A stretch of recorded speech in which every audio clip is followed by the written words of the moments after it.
আসসালামু আলাইকুম রহমতুল্লাহি বরকাতু।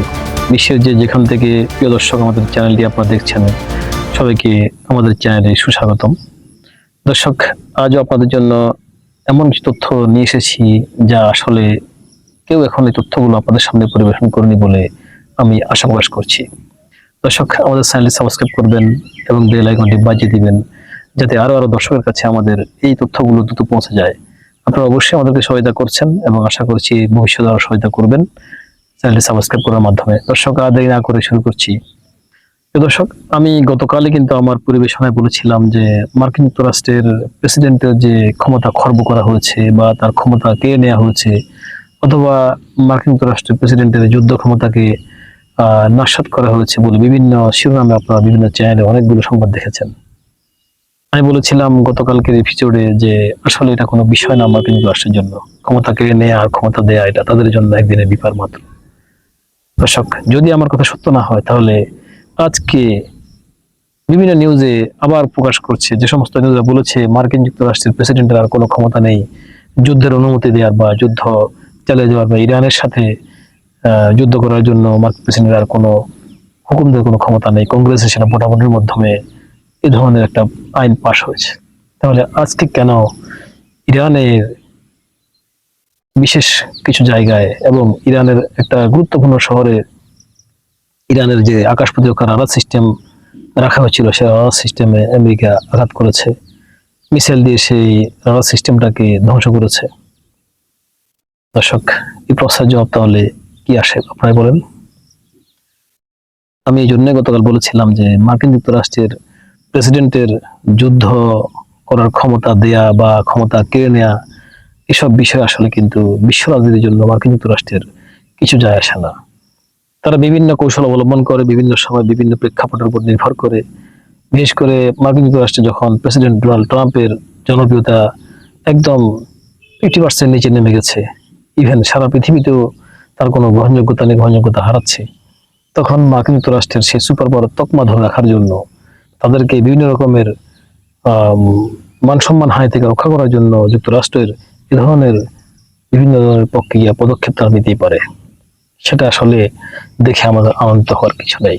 দর্শক, এবার আসছি আজকে যে কি কি আঘাত হয়েছিল ইরানের উপরে এবং ইরান তার বিপরীতে কি কি পদক্ষেপ নিয়েছে। দর্শক, শুরুতেই বলে রাখি, মার্কিন যুক্তরাষ্ট্রের বিমানগুলি এখন কিন্তু আর ইরানের আকাশসীমার অভ্যন্তরে প্রবেশ করছে না। ইরান আকাশসীমার কাছাকাছি এসেই কিন্তু সে বিমান থেকে ইরানে মিসাইল ছুটছে এবং বিমান থেকে আক্রমণকারী সেই ক্ষেপণাস্ত্রগুলির মাধ্যমে ইরানে বিভিন্ন স্পটে ধ্বংসযজ্ঞ চালাচ্ছে। দর্শক, এখানে একটা প্রশ্ন তৈরি হয় যে কেন মার্কিন যুক্তরাষ্ট্রের বিমানগুলি ইরানের আকাশ সীমার অভ্যন্তরে আর প্রবেশ করছে না, অর্থাৎ সীমানার কাছাকাছি এসে কিন্তু বিমান থেকে তারা মিসাইল নিক্ষেপ করছে। দর্শক, আপনারা কি ভাবছেন? আপনাদের মন্তব্য আমাদের কমেন্টে জানান। আপনারা জানেন যে এই ধরনের প্রশ্ন আপনাদের মনে জাগ্রত হবে, কিন্তু আমি আমার এর আগের অনেকগুলি সিরিয়ালে আমি সব তথ্য কিন্তু আপনাদেরকে দিয়ে দিয়েছি। যারা আমার সিরিয়ালগুলো শুনেছেন তারা অবশ্যই তখন ইতিমধ্যে বুঝতে পেরেছেন যে কেন বিমানগুলি ইরানের আকাশ সীমায় ঢুকছে না, আকাশের সীমার বাইরে থেকেই ইরানের বিভিন্ন স্পট আক্রমণ চালাচ্ছে।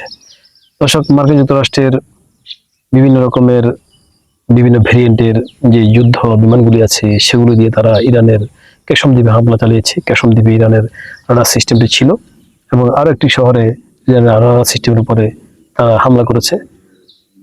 কয়েক ঘন্টার মধ্যে ইরান কিন্তু এমন পাল্টা জবাব দিয়েছে যে জবাব আমেরিকার একদম হাতে লেগে গেছে।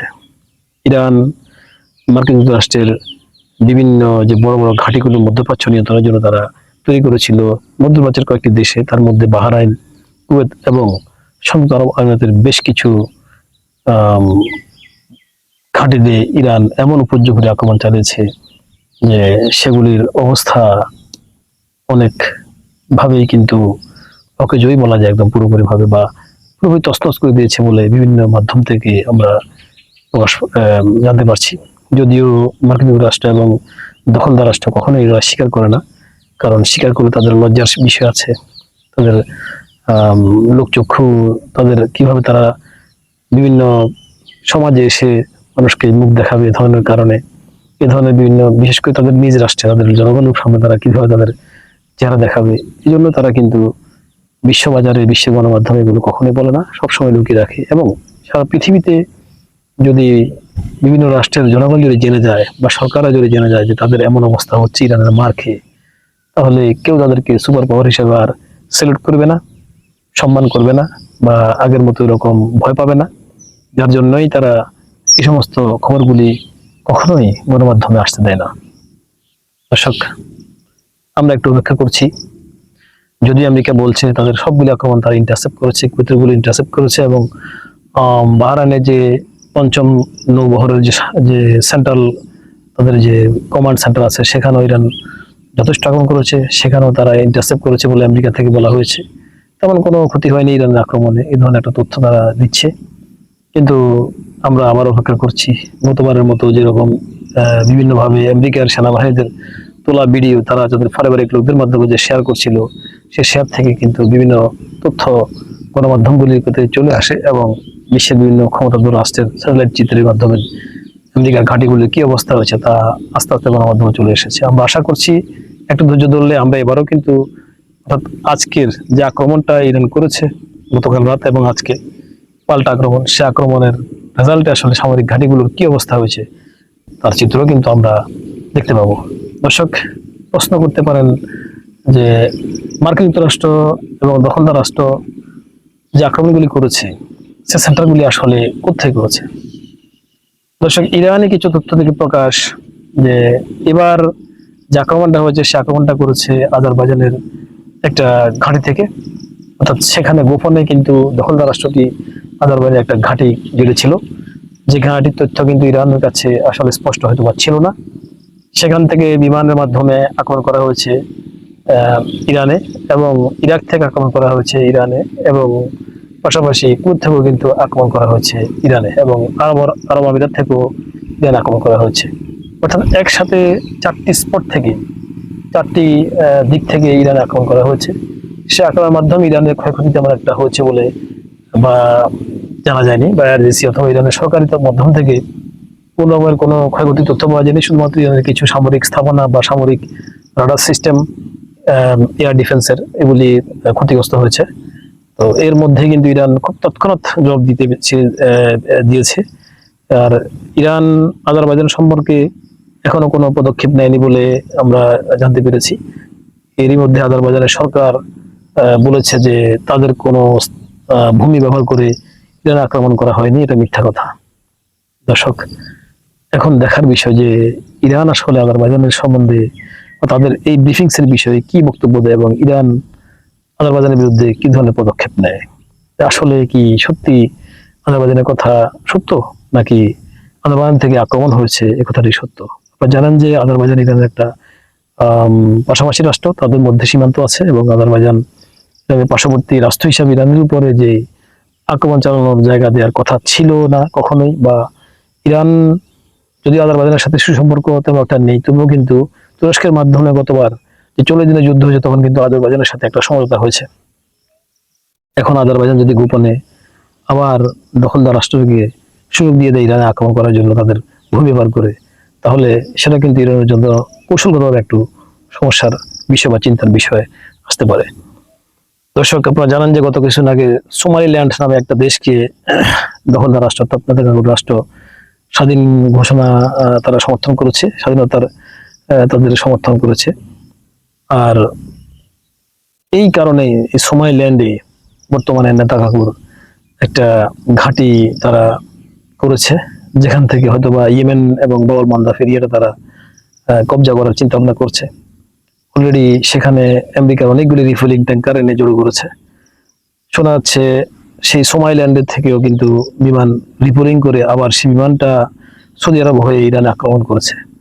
দর্শক, সমস্ত তথ্যই কিন্তু আমরা পাবো, একটু আমাদের জন্য ধৈর্য ধরতে হবে। তবে আক্রমণ হয়েছে, আক্রমণের কিন্তু পাল্টা আক্রমণও হয়েছে।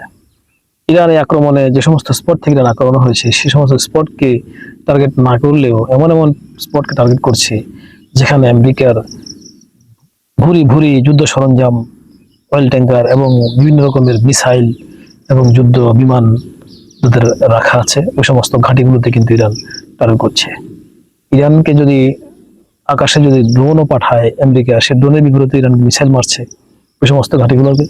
ইরানে যদি বিমান আক্রমণ করে, সে বিমানের আক্রমণের বিরুদ্ধেও কিন্তু বিপরীতে ইরান খুব তৎক্ষণাৎ পাল্টা আক্রমণ করছে ওই সমস্ত ঘাঁটিগুলোতে, যে সমস্ত ঘাঁটিগুলো আমেরিকার সবচেয়ে বেশি যুদ্ধ রসদ জমা করা আছে। দর্শক, এটা কিন্তু একটা ইরানের যুদ্ধ টেকনিক বা কৌশল হিসেবে আমরা বা বিশ্লেষকরা অনেকেই মনে করছেন। দর্শক, অন্যদিকে লেবানন ফ্রন্টে আবারও কিন্তু আজ সারাদিন বিভিন্ন স্পটে বিভিন্নভাবে থেমে থেমে হামলা করে যাচ্ছে দখলদার বাহিনী। এবং লেবাননের যে সরকার প্রধান, তিনি একজন খ্রিস্টান ধর্মাবলম্বী, আপনারা জানেন প্রেসিডেন্ট। সে প্রেসিডেন্ট ইরানকে আজকে দায়ী করে বলেছে যে লেবাননকে আসলে ইরান দর কষাকষির একটা উইপন, অর্থাৎ দর কষাকষির একটা পাত্র হিসেবে, একটা জিনিস হিসেবে ব্যবহার করছে। লেবাননের মাধ্যমে কিন্তু ইরান দর কষাকষি করছে আমেরিকা এবং দখলদারদের সাথে। লেবাননের বিষয়ে ইরান বলেছে যে লেবাননের যদি যুদ্ধ বন্ধ না হয় তাহলে ইরান কোনো চুক্তিতে আর বসবে না। শুধু লেবানন না, লেবানন সহ সকল ফ্রন্টে যদি কোনো যুদ্ধ বন্ধ না হয় তাহলে ইরান আর কোনো চুক্তি বসবে না। দর্শক, ইরান লেবাননের জন্য যেটা করেছে, লেবানন জীবনেও সেটা ইরানের জন্য কখনো করেনি বা করতে পারবেও না।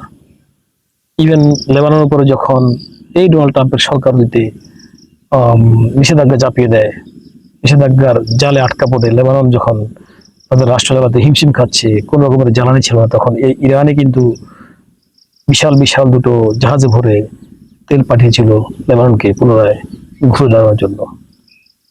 এমনকি এখন পর্যন্ত ইরানের বিভিন্ন সাপোর্টিং লেবাননের জন্য অব্যাহত আছে।